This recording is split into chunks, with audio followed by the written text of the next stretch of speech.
This is Sue Jackson of the Live with MECFS blog. And I'm here today.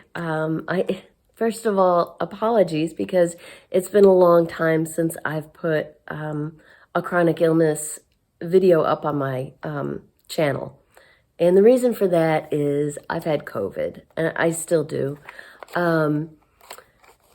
I'll try to keep it brief, just fill you in on the quick details. My father-in-law's in a nursing home, so that's where it started.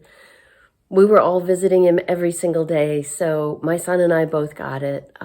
My husband has miraculously escaped. He's still visiting the COVID ward at the nursing home every day. He's just got a great immune system. I do not, of course. That's where my blog and this channel come from. With MECFS, my immune system does not work properly, so it's hitting me very hard. I did get vaccinated. It did cause some worsening of my MECFS for about 6 months, but I thought it was worth it because this is a very dangerous disease. And but it turned out I had some testing done in November, and I didn't actually make very many antibodies, not nearly as many as a healthy person would make. So that's probably why it's hitting me so hard. Also, as we know now, COVID is a trigger for MECFS, triggering what the media is calling long COVID, which is in most cases MECFS. So, it has worsened my condition considerably, and I am seeing improvement. Just being here in front of the video camera is a huge step forward. I'm sitting up. I'm dressed in grown-up clothes. So I am improving, but I think it's going to be a very slow recovery. I've still got some symptoms like a cough, but mostly it's the fatigue. I thought I knew fatigue after 20 years with MECFS, but COVID has really knocked me out. So anyway, that's not why I'm here today. I'm here today to tell you about a chapter in my book. The book is Finding a New Normal, Living Your Best Life with Chronic Illness. And the chapter that I want to share with you today is called, What Are You Looking Forward to? And I was reminded of this chapter last week because, as I said, this is why I needed to let you know what's been going on. To kind of put this in context, I've been very, very sick the last 2.5 weeks. Some days just, sleeping all day. And by last Friday, I was feeling really down. And I thought to myself, just kind of out of the blue, I have nothing to look forward to. And that kind of reminded me about this chapter I wrote in the book. And it triggered something in me that reminded me to do some self-care. And I'll get into the details of that later. But first, I want to tell you what I'm talking about. It's a very short chapter, so I'm just going to read it aloud so to give you an idea of what this is all about. This is a very simple, practical tip that can help you deal with the emotional side of living with chronic illness, and especially with the tedium of, never-ending days of being sick. It's in the emotional coping section of the book, so that's what it's about. Okay, what are you looking forward to? During my first 5 years with MECFS, I saw a wonderful psychologist who specialized in chronic illness.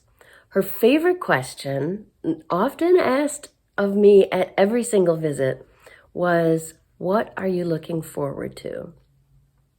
She explained to me that it had two purposes. First, she thought this question was the perfect test to differentiate clinical depression from other kinds of chronic illness. Since her own grown son had MECFS, which made her wonderfully empathetic toward me, it really infuriated her that medical professionals, including many of her own colleagues, were constantly questioning whether ME/CFS was really depression. This was back in like the early 2000s. She said if she asked this question, what are you looking forward to someone who is clinically depressed, typically he or she could not come up with anything that they were looking forward to, and in fact didn't want to do anything. In contrast, she said that when she asked this question to someone living with a different kind of chronic illness, he or she would usually respond with a long list of things that they wanted to do if only they could. And certainly anyone with ME/CFS can relate to that. The second purpose of her question was to get her chronically ill patients looking forward and thinking about the good things in their lives. When you get to the point where you are sick of being sick, which as we all do, and that's where I was last week, this question prompts you to take a step back from the intricacies of your daily symptoms and to think of your life in broader terms. What's going on in your life? What is coming up with your family and friends? What kind of good things are you looking forward to? So over the years, long after I stopped seeing that wonderful psychologist, who is now, alas, retired, I have continued to use her favorite question at times when I'm feeling down, like last week. What am I looking forward to? So my first step is usually to flip through my joy journal, which I've kept off and on over the years since I got sick, and where I jot down things that brought me joy that day. Now, very often I've found they are small things, like sunshine, a hug from my kids, a piece of dark chocolate, or a fabulous book. This helps to remind me of all the small pleasures that occur in my everyday life, even on the days that seem dark and routine. Next, I take the question to heart and really think about what's coming up in my life. Maybe I'm looking forward to some big thing like a holiday or a special occasion, although those kinds of events usually also carry some stress and anxiety over how I will manage. More often, the things that I am really looking forward to are smaller. The arrival of spring, a new season of a favorite TV show that my husband and I like to watch, a rare lunch out with my closest friends, or the new release of a book by one of my favorite authors. Just like my psychologist told me all those years ago, this question reminds me of all the things that are good in my life, all the good things coming up, all the things I am looking forward to, big and small. It's a way to recenter myself and pull back from the web of misery that we all fall into once in a while with chronic illness. So try it yourself. Right now, or once a week, or whenever you feel discouraged or dissatisfied.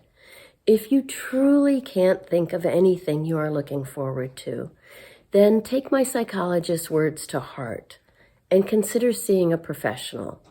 Perhaps you are suffering from clinical depression, in addition to your other chronic illness. And depression is a chronic illness in itself.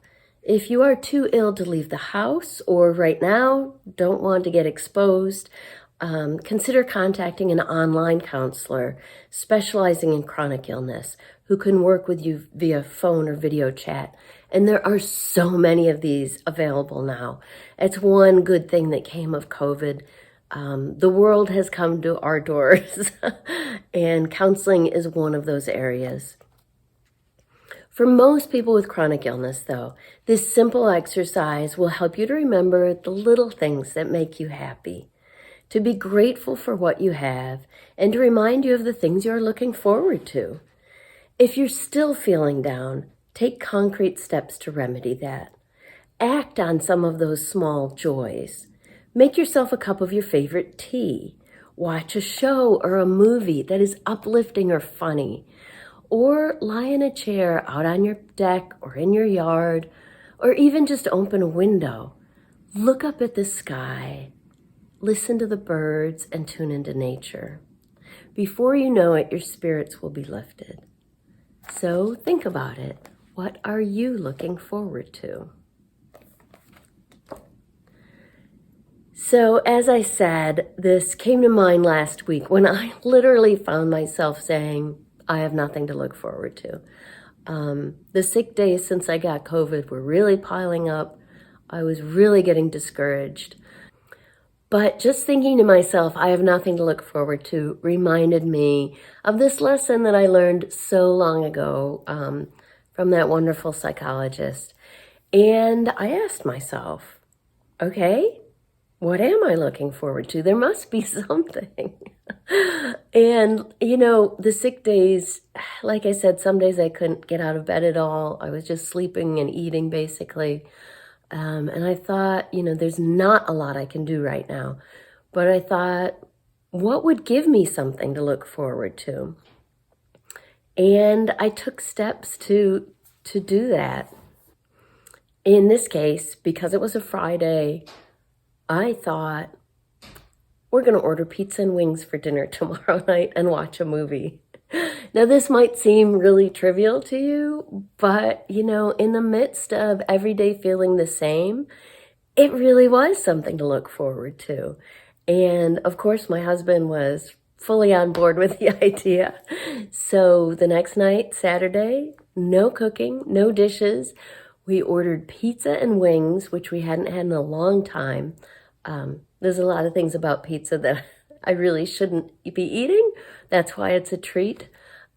Luckily, in my case, the side effects are sometimes tolerable, especially if I haven't been like cheating a lot on my diet recently.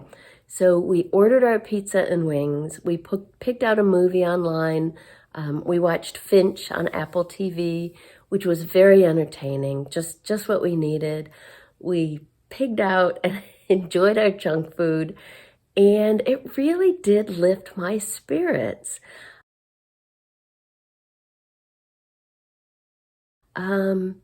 So, you know, think about this in your own life. In that chapter, I mentioned my joy journal. Here it is. Nice cheery polka dots to bring me more joy. And like I said in the chapter, you know, a lot of the things that I've written in here are very simple, you know, simple joys that can occur in any day. So try it yourself. Start a journal, just pick up any notebook. At the end of the day, think back about small moments that brought you joy. Alternatively, you can do a gratitude journal, writing down things that you're grateful for each day. I kind of do this online. If you follow me on social media, I've got, and my links are down below. Every day I post #grateful_today, and I try to think of something that I'm grateful for that day. Even, you know, I have found that on my worst days, when I'm sitting there thinking, what am I grateful for today? It was a terrible day. I was horribly sick. I hardly got out of bed. But, you know, it's the act of thinking about it that's so powerful. And I find that the days when it's hardest to think of something are the days when I most need to do it and when it brings me the most benefit. So try keeping track of either things you're grateful for or small joys, and those then, when you're feeling down and you think there's nothing to look forward to, you know, look through your list. What are you grateful for? What brings you joy? What are some of these things that you could do now? Like, you know, having a little junk food binge and watching a good movie. It can be anything. So try it yourself. And please let me know how it works for you. What are you looking forward to?